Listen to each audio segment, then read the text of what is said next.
Irmãos, irmãs, estamos vivendo o quarto domingo da Quaresma.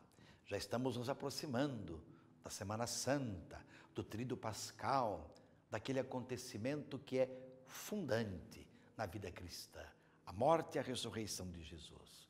Que bom se podemos hoje, mais uma vez, nos reunirmos com a comunidade, participar da Eucaristia, acolher a palavra, alimentar-se dela, da Eucaristia, não é? Os nossos irmãos de outras igrejas, de outras religiões, do seu modo, viver também esta experiência de fé, de encontro com Deus.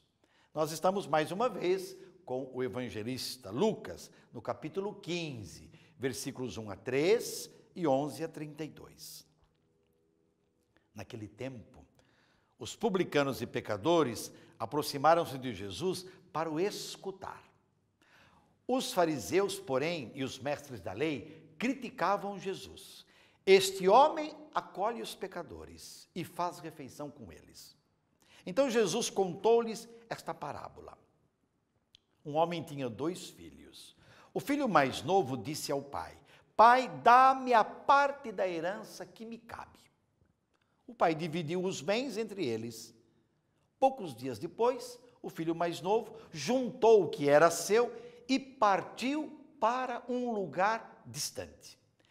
Ali esbanjou tudo numa vida desenfreada. Quando tinha gasto tudo o que possuía, houve uma grande fome naquela região e ele começou a passar necessidade.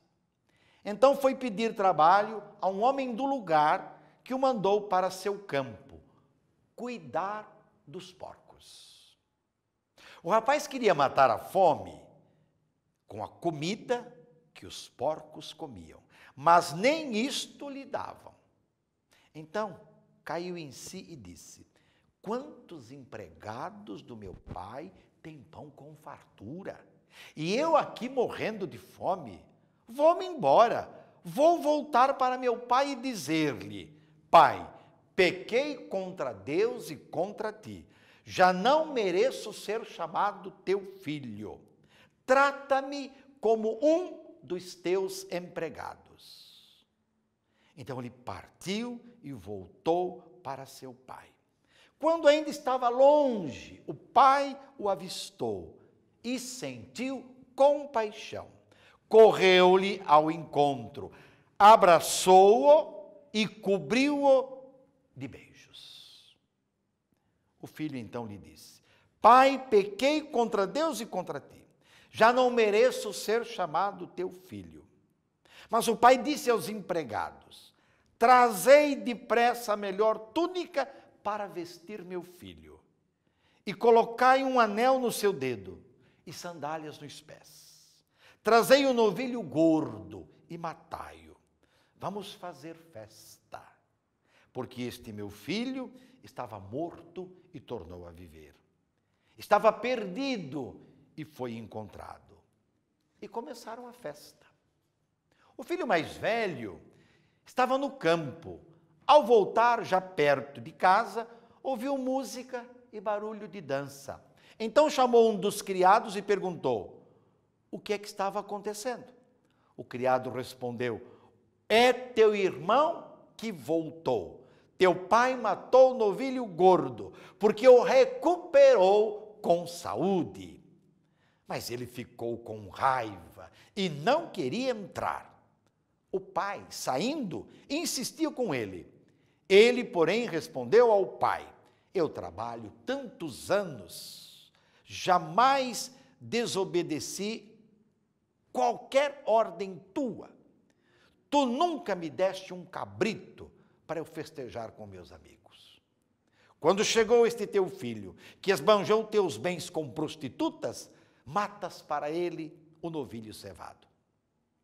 Então o pai lhe disse: filho, tu estás sempre comigo. Tudo que é meu é teu. Mas era preciso festejar e alegrar-nos, porque este teu irmão estava morto e tornou a viver.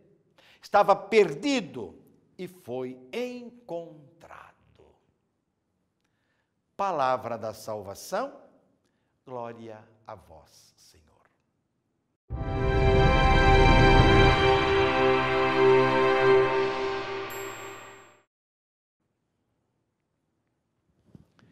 Meus irmãos, minhas irmãs, neste quarto domingo da Quaresma, nos encontramos no coração do Evangelho de Lucas, no centro da revelação. Deus ama os pecadores com amor misericordioso e gratuito. Todo o sentido da vida está no encontro com este Deus que é Pai, onde se aprende a viver como filho. É na história do Pai misericordioso que todos nós nos encontramos. Atenção, meus irmãos e minhas irmãs. É na história do Pai misericordioso que todos nos encontramos. O filho mais novo da parábola pode até ser considerado como filho irresponsável e imaturo. Ao sair de casa, da convivência com o pai e o irmão, o que acontece com ele? Ele perde o rumo da vida. E de filho, ele torna-se escravo. Gasta tudo que lhe foi entregue pelo pai.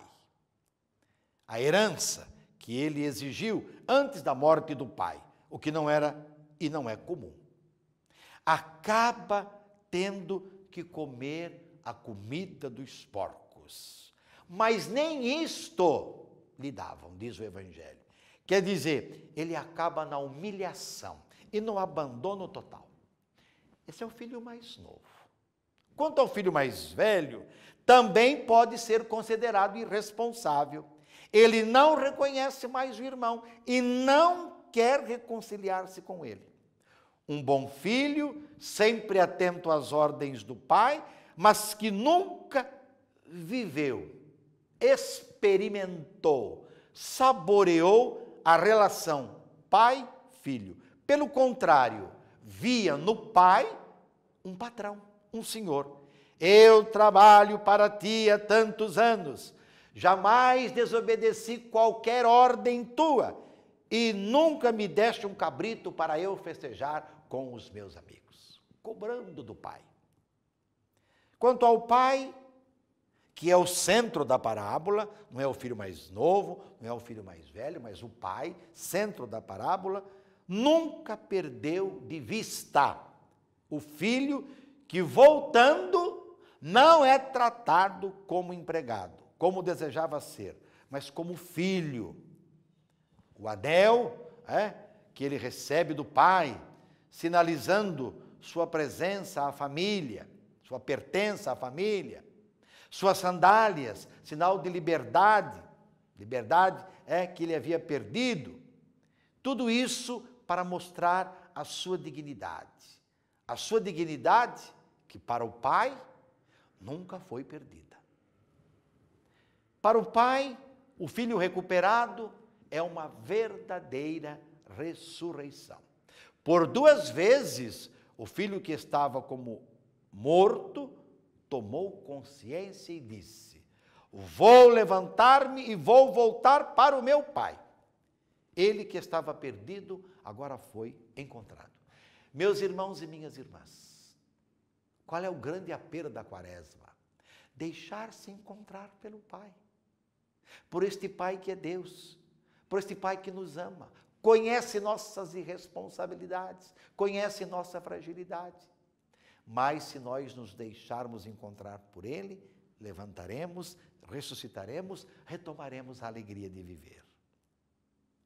Embora o filho mais velho nunca tivesse compreendido o que era ser filho, não é?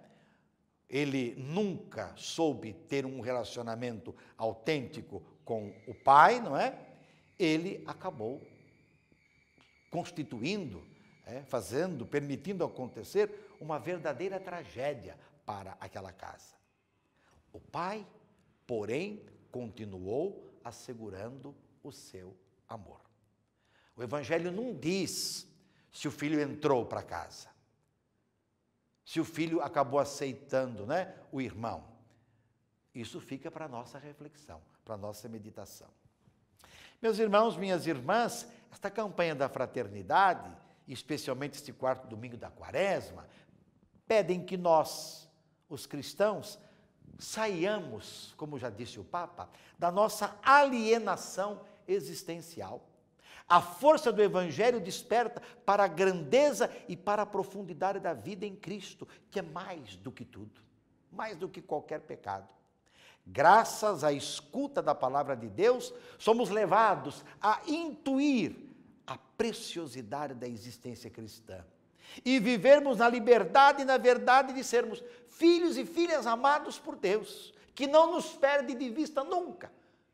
Não importa qual o nosso pecado, por maior que seja, Ele não nos perde de vista. Ele fica sempre esperando a nossa volta. O tempo favorável, que chamamos hoje, é a possibilidade de nos deixarmos tomar pelo amor do crucificado e ressuscitado. As obras de misericórdia nos tornem sensíveis e não nos afastem do pobre e do miserável. Na carne deles, a carne de Jesus Cristo, que muitas vezes não vemos por causa da soberba do coração, desejo de grandeza e de poder, buscando nossa satisfação pessoal. Que bom se as obras de misericórdia, como lemos lá no texto base da campanha da fraternidade, que bom se elas nos engajarem para que através de políticas públicas nossas crianças sejam amadas, nossos jovens encontrem seu espaço na sociedade, nenhuma família fique sem habitação, nenhum pai sem trabalho, nenhum doente sem acolhimento, respeito e consideração. É o caminho do Evangelho proposto para hoje e sempre. Estamos vivendo intensamente a Quaresma, estamos nos privando de alguma coisa, uma bebida, uma comida, uma vestimenta, para oferecermos no Domingo de Ramos a nossa oferta da campanha da fraternidade, que ajuda a igreja no Brasil inteiro, onde nós não podemos estar, inclusive com políticas públicas, com direitos que as pessoas podem alcançar, porque contam com o nosso apoio, com a nossa ajuda, inclusive financeira. Se há uma oferta santa, se há uma oferta que nós não podemos recusar, é esta. Mas ela não é uma esmola, simplesmente. Deve ser fruto da nossa conversão. O que é que eu vou oferecer? E sobre todos, dessa bênção de Deus Todo-Poderoso, Pai, Filho, Espírito Santo, permaneça para sempre. Amém.